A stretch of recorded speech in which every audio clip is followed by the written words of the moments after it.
Well, hello there. Thanks for joining me. I am Dr. Jen, and I'm so pleased that you are educating yourself. Today's show is all about location-specific tenancy guidelines for the United State of Iowa. So in all of my location-specific episodes, I've included hyperlinks for all kinds of resources that I'm going to go through, including the ones today for Iowa. Right now I have 5 hyperlinks, and if I find more along the show, I will add more. But each of my location-specific podcasts is set up in the exact same way, answering the same 4 questions. In this case, what are the basics of the Iowa Landlord and Tenant Act? What are the nuances of this location? What's different? What stands out? Some guidance about abandoned items left behind by a tenant in Iowa, where to go to get help in your local area in Iowa. And then at the very end of the episode, I'll go through what I call my bingo card. These are the list of most standard items I see when I do these location-specific episodes. Some of them are mentioned, some of them are not. Some of them, it's going to be interesting because some places take different takes on all of this. But I must tell you, there very likely could be more guiding documents, especially after you watch this podcast or even 5 minutes after I record it. Things can and do change. So you've got to do your own research for your own specific area. This I've concentrated on the state of Iowa, but there may be county, regional district, city requirements. There may be all kinds of different requirements for where your rentals are located. Not where you are, but where your rentals are. So please make sure you do your own homework. This episode will at least get you started. So I've also got to give a shout out to today's sponsor, Aloha Capital Investments LLC. If you want to know what Michael and I are doing in real estate investing, or you want to be a part of it, send us a message. Check out alohajv.com. Okay, at this point, I'm going to jump into the Iowa Landlord and Tenant Act, and I'm going to screen share for you so that you can see what I am looking at. And these are all the same hyperlinks in the show notes. Share. There we go. So remember, when we're looking at tenancy laws, regardless of the location, it is a law. So you're looking at the Uniform Residential Landlord and Tenant Law. This is in Iowa, Chapter 56, sorry, 562A Alpha. And it goes through as very legalese. Why? Because it's a law. So it explains different definitions. This is actually really kind of cool. As we go through here, we're going to talk about security deposits, how leases work, terms. Here we go, terms and conditions of the rental agreement, right? Let's just see what it says. Oh, here's an interesting one. In absence of the agreement, the tenant shall pay as rent the fair rental value for the use and occupancy of the unit. Interesting. So if there isn't a lease, then they just have to pay what fair rental value is, whatever that is. Doesn't have a dollar amount, doesn't have a calculation amount. Effective unsigned or undelivered rental agreement. What is this one? If a rental agreement given the effective date, it only affect. Okay, gotcha. Okay, landlord obligations, rental deposit. So landlord shall not demand or receive as a security deposit. Okay, so landlord shall not demand or receive. So in excess of 2 months rent. Okay. All rental deposits shall be held in by the landlord for the tenant who is party to the agreement in a bank or savings or loan association or credit union insured by agency of federal government. Rental deposits shall not be commingled with personal funds of the landlord. Well, it makes sense. You always want to keep your deposits because that is the tenant's money, not the landlord's money. So you always want to have it in a separate account. All rental deposits may be held in a trust account, which may be common trust account, may be interest-bearing account. Any interest earned on the rental deposit during the first 5 years shall be the property of the landlord. So if you have a long-term tenant, then and it goes over 5 years, then you might be obligated to pay some interest on that security deposit. Okay, so this is about returning the deposit. Now remember, we're still in the tenancy law itself because we actually have 4 more documents to go through, 4 more resources to go through. So we're going to get into some more of this. But it looks like within 30 days from the date of termination of the tenancy and receipt of the tenant's mailing address, they've got to return the rental deposit. So here's the trick. If they give termination and the tenant moves out, but they don't have a tenant's mailing address, that might change it. By the way, I do have a screen share up. If you're watching at YouTube at My Life as a Landlord, you can follow along with me. That might make more sense instead of just the audio. Audio version will work too. I do try to read some of it. I try not to just recite the whole thing because that's kind of boring, but um just so you're aware, you can look at the screen of what I'm looking at. Disclosure, landlord or person authorized to enter the rental agreement. So this is talking about access. Okay. Landlord maintain fit premises. Yep, it's very true. It's got to remain habitable. Tenant to maintain the dwelling unit, behave, be clean, be quiet. Tenant remedies. Landlord's non-compliance, fire, casualty damage.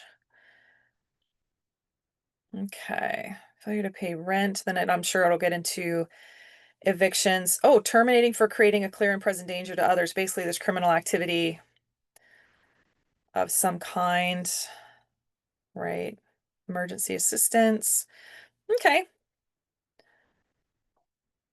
So very legalese, but that's okay. Periodic tenancy, holdover, abusive access. Here we go. So let's get into some of this one. Retaliatory. This is some of the bingo card items here. Holdover remedies. So it looks like if you've got a fixed term, then it ends abruptly. Landlord a term longer than month to month given notice. So 30 days to end the first subsequent term of that. Okay, so that's your home holdover remedy. Or you can request for them to depart. Okay. So abusive access, either refusal of access or a landlord is abusing access. So if a tenant refuses to allow lawful access, landlord may obtain injunctive relief to compel access, terminate the rental agreement. Yeah, that's too bad if that happens. If the landlord makes unlawful entry or lawful entry in an unreasonable manner or makes repeated demands for entry otherwise lawful, but which have the effect of harassing the tenant may also have grounds for recovering damages. Okay, so retaliatory action. Here we go. So landlord retaliation is typically when the tenant has either joined or formed a union or reported the landlord for unhabitable conditions like health inspection, health code, something like that. And then the landlord wants to retaliate by either filing for eviction, filing for or reducing amenities, reducing the services that come with a rent, or increasing rent. And so in this, retaliatory conduct prohibited, they're saying a landlord may not retaliate by increasing rent or decreasing services or by bringing or threatening to bring action for possession after a tenant has complained. Yep, government, this is exactly what I was just saying. If the landlord acts in violation, the tenant may recover. Right. But the tenant has to be current in rent. Okay, so this is the law. This is actually quite quick, quite easy. It's only 18 pages, but it's there. That's pretty good. And I can see already that we've got some bingo card items on here. So let's switch to the next one. So that's the Iowa legislation. This is the legislative guide for landlord tenant law for Iowa. And so I'm going to go through this one. This one's 41. Isn't it funny that the law is only 18 pages, but the guide is 41? But that's okay. We'll go through some of this. Remedies, landlord remedies, notice to quit, peaceable. Okay, yeah. And then time frames. I like it when they have time frame, just to kind of show you how it maps out. And then we'll get into how do you get help, because that's always a question when things get confusing. Okay.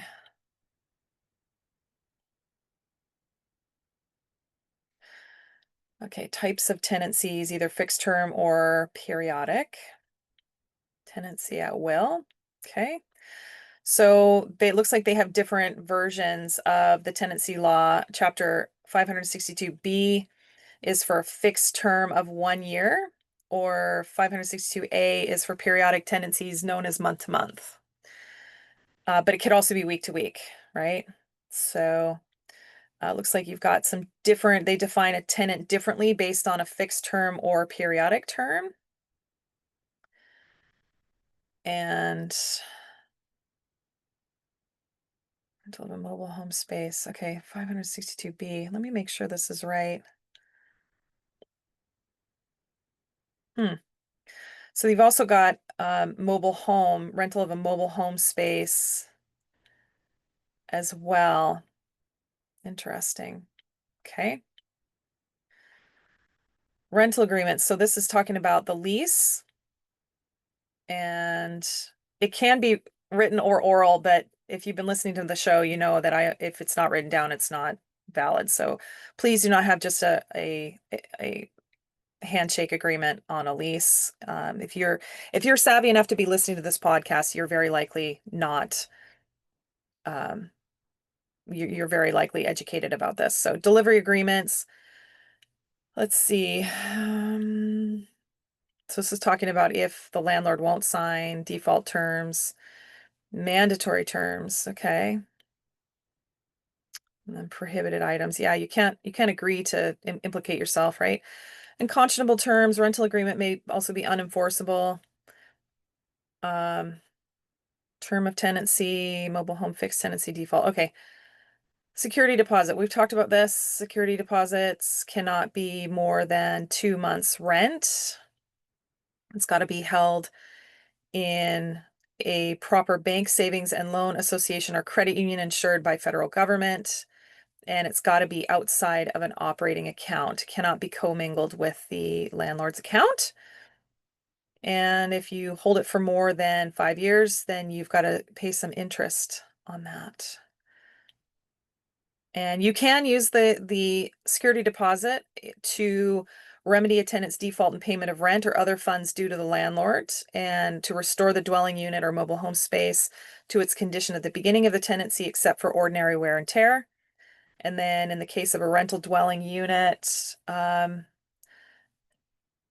goodness sakes, this gets really legal. Okay, here's what it says. In the case of a rental dwelling of a unit under Chapter 562 Alpha, recover expenses incurred in acquiring possession of the premises from a tenant who does not act in good faith in failing to surrender and vacate the premises upon non-compliance with the rental agreement and not notification of non-compliance. Basically, they've been evicted for mischief and they're not leaving, and basically somebody's got to get them out, like a bailiff or a sheriff or something. And so those costs can also be deducted out of the security deposit.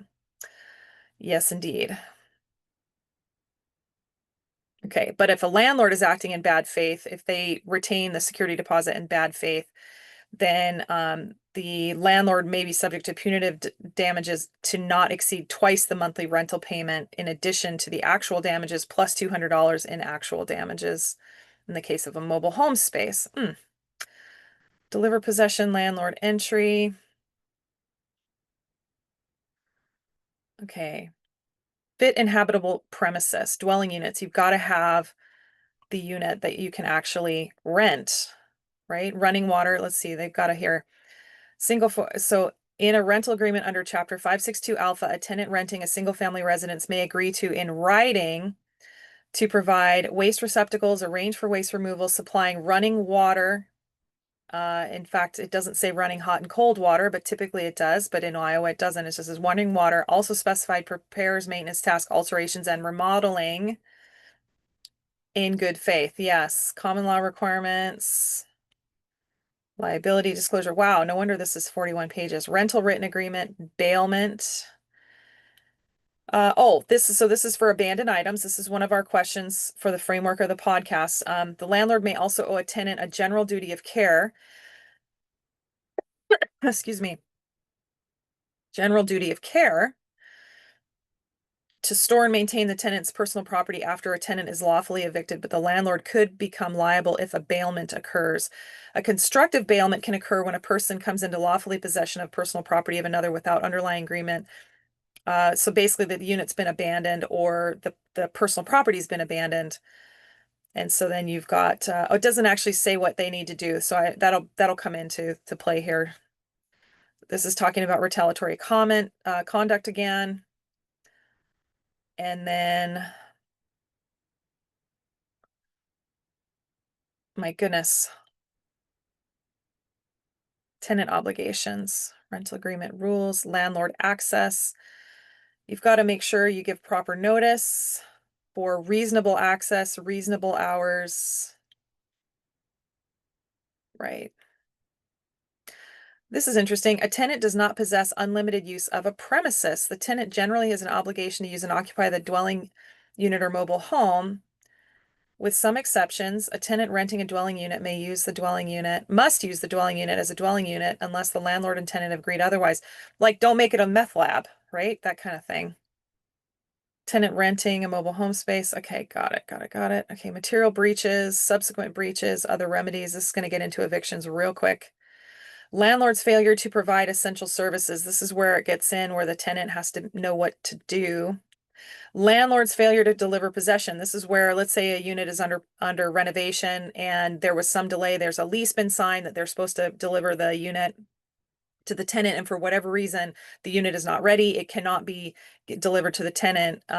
So this talks about the failure to deliver it. Fire and casualty damage, unlawful ouster. Landlord's abuse of access. It looks like there's a lot of overlap in some of these. So I'm on page 25 of the guide. Termination of the rental agreement. I don't see. One thing I haven't seen yet is rent increases. Tenants abuse, non-use, and abandonment. Okay. Just looking through here. Oh, interesting. So the landlord may have a right to liquidated damages if a rental agreement contains a valid acceleration clause. What that means is you've got an acceleration clause, meaning, let's say they sign a year lease, and for whatever reason, the tenant cannot finish the year lease. They have to break the lease. And so the acceleration clause means everything else is due. They're still on the hook for the rent for the rest of the year. Yeah. So it says if the rental agreement contains a valid acceleration clause and the tenant abandons the dwelling unit, the landlord is entitled to liquidated damages equal to the amount of the rent reserved in the lease, plus any other consequential damages minus the amounts received in reletting the property. So if they re-rent it, obviously the departed tenant is off the hook. This is talking about tenant's failure to provide access, notice to quit, peaceable possession. I think we're getting to the end here. Notice. This is about how to serve everybody, serve different people, serve the tenant, serve the landlord, personal service. And okay, oh, this is timelines. This is good. So this is time limits,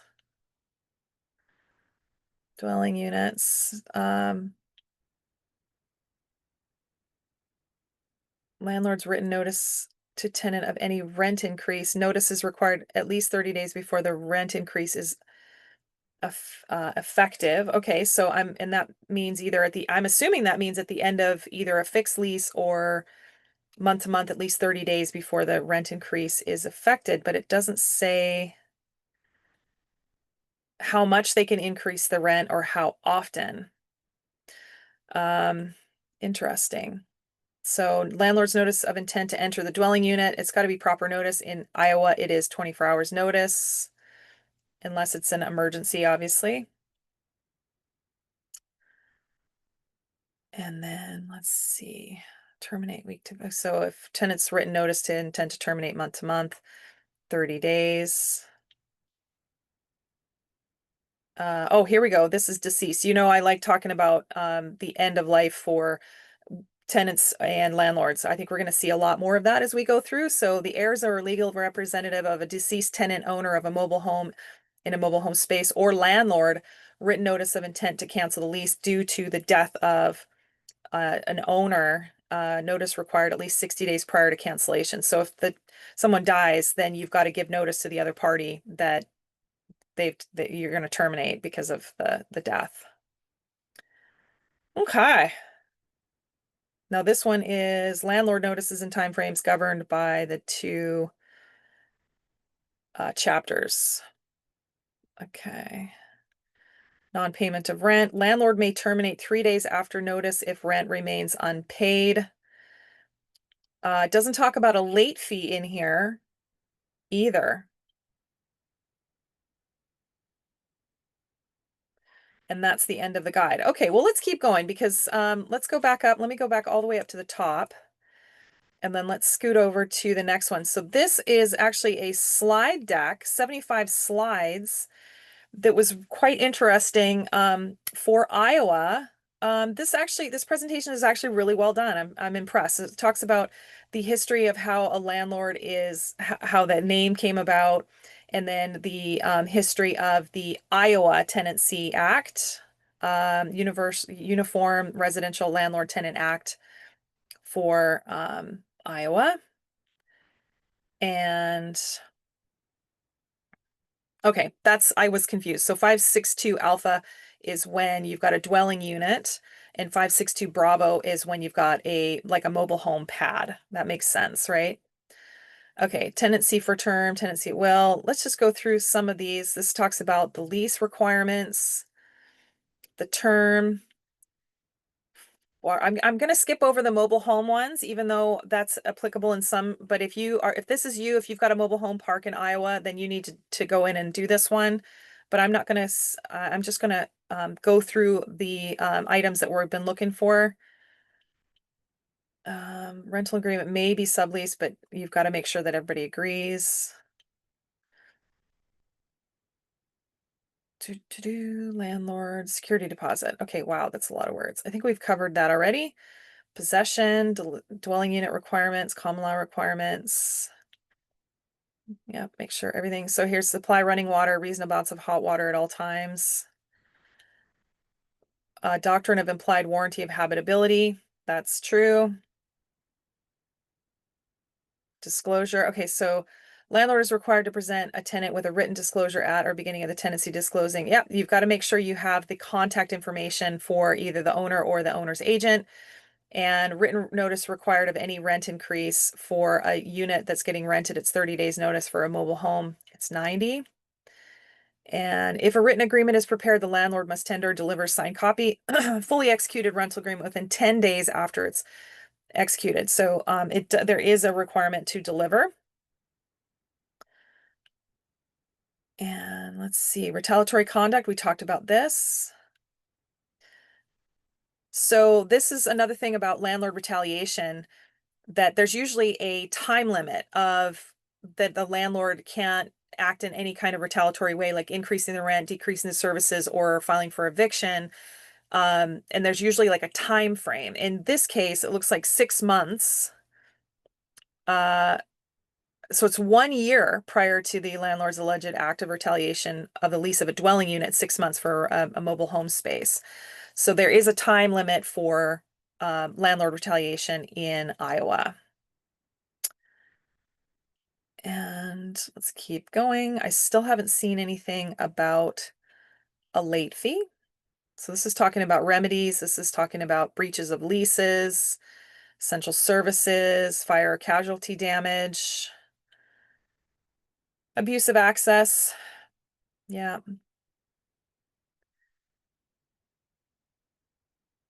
Okay, failure to pay rent. So basically they're saying if a tenant has not paid rent, that they have to provide that there is something going on about the unit that the tenant wouldn't pay rent. They just can't not pay. And then here's the acceleration clause for breaking a lease, failure to maintain present uh, premises, and then clear and present danger. This is about landlord may terminate the rental agreement if the tenant has created or maintained a threat. This is interesting. Constituting a clear and present danger to the health or safety of other tenants, the landlord's employees, agents, or other persons within 1,000 feet of a landlord's property. So basically the whole neighborhood. If they're a problem, it's the whole neighborhood.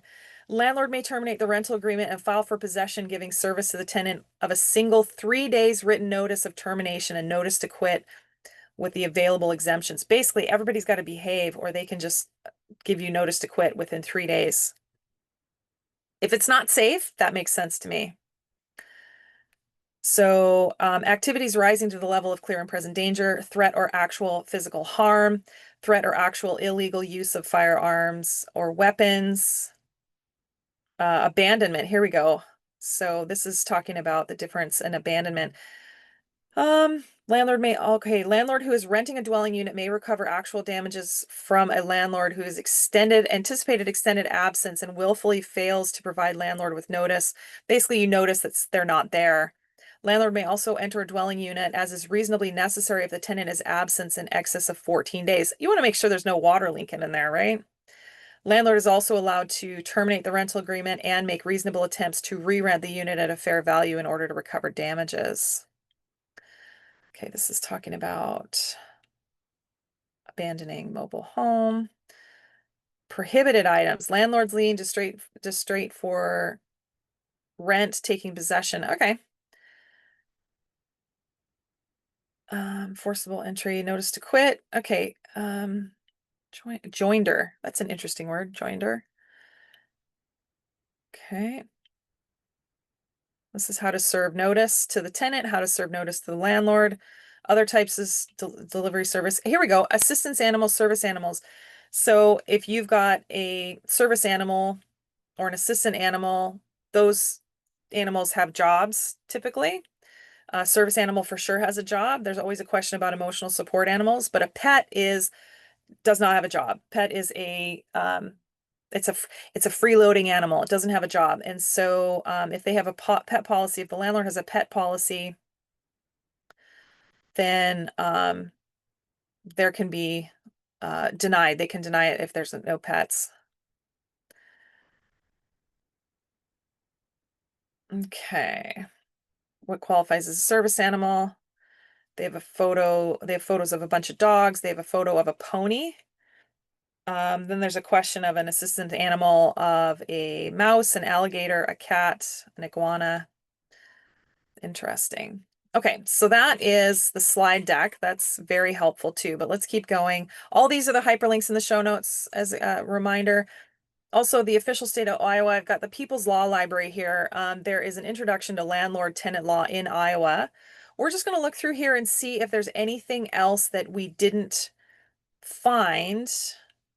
Things like late fees, we still didn't see anything about late fees or renter's insurance, things like that. And then we'll jump into, oh, this is neat. Then ask the law librarian. That's cool. So if you've got a question, that's one place that you can go. peopleslaw.iowa.org. Okay, and then this is iowalegal.aid.org. Now, I always find that legal aid societies are very helpful, whether you're the tenant or the landlord. So wherever you are, if you are in Iowa and you're a landlord, or you've got rentals in Iowa and you've got a question, you can at least start with the Legal Aid Society. You can also typically go to the Attorney General site.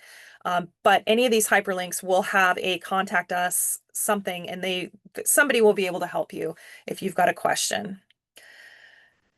Okay, so this is a landlord and tenant law general questions and answers updated July 30th, 2025. Evictions, these are questions. Can I be evicted in the winter? Yes, there is no law stopping evictions due to weather.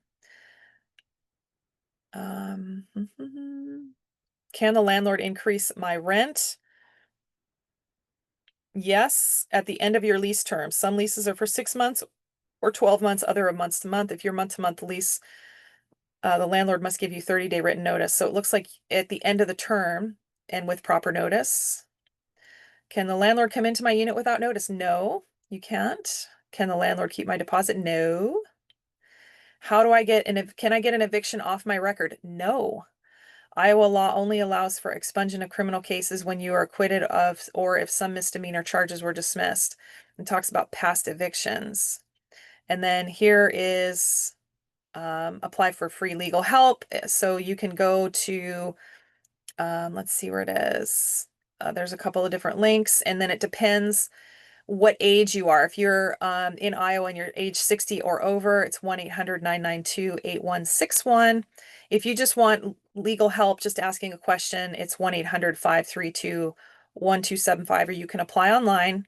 And then there's also look for an attorney, find a lawyer on the Iowa State Bar Association website. So that's actually kind of cool. In fact, what I'll do is I'll open this up And I'll add that as a hyperlink in the show notes. And so that way you have that as well. And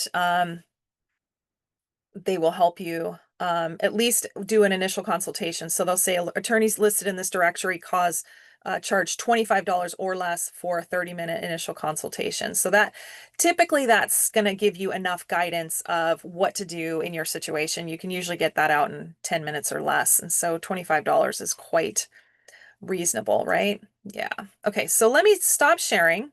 And I'm going to go into my bingo card and see what we didn't find. Okay, tenant application fee. I didn't see anything about a tenant application fee for Iowa. In most cases, it can be reasonable. So if you've got an application fee that is refundable if they don't get it, or your application fee typically has to be actual costs. So if you're doing a criminal criminal background check, credit check, things like that. Either that or I will just send the pay link to the tenant themselves, the potential tenant, say you pay for it, and then they can use whatever that report was for, whether it's criminal or credit, for future units in the event they don't get this one. So, but tenant application fee is not on there. Grace period for late rent without penalty. I didn't see any grace periods, but I did see the 3-day pay or quit due to non-payment. And so I'm not going to call that a grace period, but there is, yeah, they didn't say anything about that. Same thing with late fee. Typically, a late fee is stipulated, whether it's a percentage, a flat fee, or a max amount fee. But again, it should be reasonable and it should be in your lease. Security deposit method, we did talk about that. It's got to be in a separate account for a bank, credit union, or savings and loan. And after 5 years, it is interest bearing, and it can be in a trust account. It just has to be in a separate account. Lease wording and details. Yes, there is a bunch of lists, not actually a lease, but there are items that have to be included. Is an emergency contact required in the event of tenant abandonment, incapacitation, death, or imprisonment?